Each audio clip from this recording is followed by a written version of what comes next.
खुलुमबाय बड'लेण्ड साबजेक्टआव बयखौबो बरायबाय। गिबिनि साबजेक्ट दङ पानेरि बियाबाव उदां बिजाथि महरै गेलेनो गोनां मनमोहन बर'आ दोनथ'बाय बिजाथिलाय।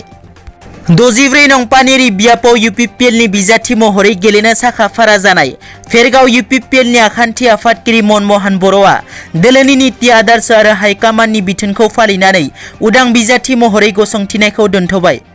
मैया 12 मार्च शुक्रबारनि बेलासि समाव पानेरि बियाबनि जथाय हान्जानि बिजाथि बिस्वजित दैमारिजों लोगोसे मनमोहन बर' गोबां प्राइमारिनि दैदेनगिरि मावथि सोद्रोमा मददगिरि आरो मोजां अनसायगिरिफोरा जयै बाहागो लानानै घन्टानिबो बांसिन गोबाव सम सावरायलायो।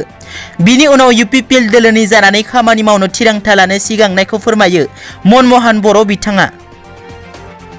नैथियाव दङ गिख्रंथाव लामा जाब्रबथायाव सानै सेंग्राया जायगायावनो जिउ खोमायो। मेल नायनो थांनायावनो जाब्रबथाय जानानै जिउ खोमायो सानै सेंग्राया। बे गिख्रंथाव जाथाया सिलचर रामनगराव जायो। गोख्रैयै फैबाय थानाय ट्रिपानि सौग्रावनायाव सानैबो बाइकआव थांबाय थानाय सेंग्राया जायगायावनो जिउ खोमायो। जाब्रबथायाव जिउ खोमानाय सानैबो सेंग्राखौ आक्तार हुसैन आरो राहिमुद्दिन होननानै मिथिनो मोननाय जादों। रिपर्टनि बादिब्ला जिउ खोमानाय सानैबो सेंग्राया सिलचराव खुंफुंनाय मेल नायनो थांगासिनोमोन। थामथियाव दङ गंसे बाथौ सिबिसालिनि दरजा बुखावनानै सना रुफा खावना लांदों। बाक्सा जिल्लानि मुसलपुर महकुमानि बेन्दोंआव थानाय बरबारि आन्चलिक बाथौ सिबिसालिनि दरजा थाला बुखावनानै सिबिसालिनि गोबां मुवा बेसादफोरखौ खावनानै लांनाय जाथाया सोराङाव फैदों।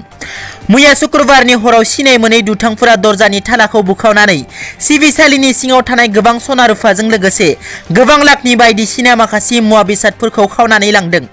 बे जाथायनि सायाव बरबारि पुलिस थानायाव बरबारि बियाब दुलाराय बाथौ आरो बरबारि आन्चलिक बाथौ फुजा खुंफुं आफादा एजाहार होयो।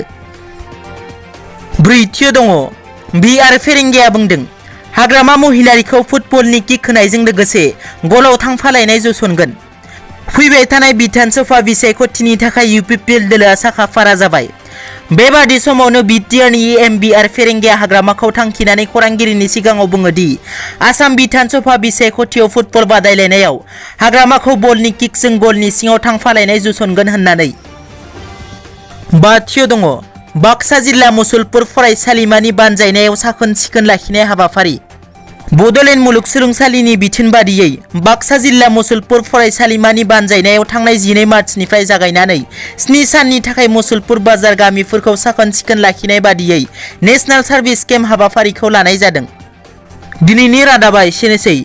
नोंथांमोना जुदि आंनि चेनेलखौ दासिमबो साबस्क्राइब खालामाखै अन्नानै साबस्क्राइब खालाम। गोजोन्थों।